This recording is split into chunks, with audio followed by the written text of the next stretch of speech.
تتبيلة التشيكن تندر بكل تفاصيلها وطريقة تخزين البانيه عشان خاطر تبقى جاهزة معانا على الأكل على طول.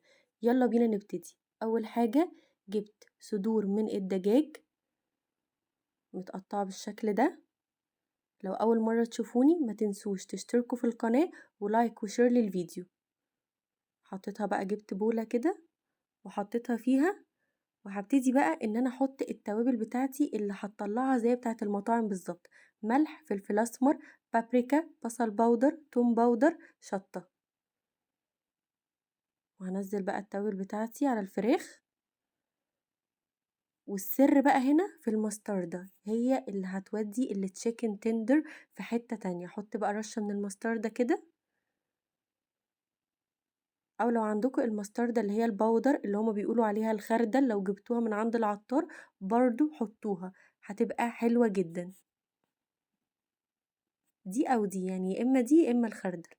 بس كده، هي التتبيله بتاعتنا بقت جاهزه ودعكتها كويس جدا، سهله جدا ومفيش اسهل من كده. وبعدين جبت كوبايتين من الدقيق. اول خطوه هحط الفراخ بتاعتي في الدقيق وهبدرها كويس كده بالدقيق. وانا بحط الفراخ بتاعتي في الدقيق بضغط عليها كويس عشان خاطر طبقة الدقيق تلزق في الفراخ. وبعدين جبت بيضتين وضربتهم وحطيت عليهم رشة ملح ورشة فلفل اسمر. قمت حطيت بقى الفراخ في البيض، وبعد كده حطيت الفراخ بتاعتي في البقسماط، وكنت حاطة على البقسماط ده كيس من الفيجيتار.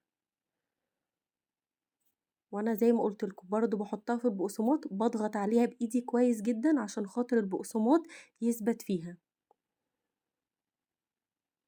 بس كده، مفيش اسهل من كده. وبعدين جبت طبق ورصيتها فيه وهحطها في الفريزر، وهتبقى جاهزة على القلي على طول. طريقتها سهلة جدا وبجد طلع طعمها خطير، تحفة تحفة تحفة. باي باي.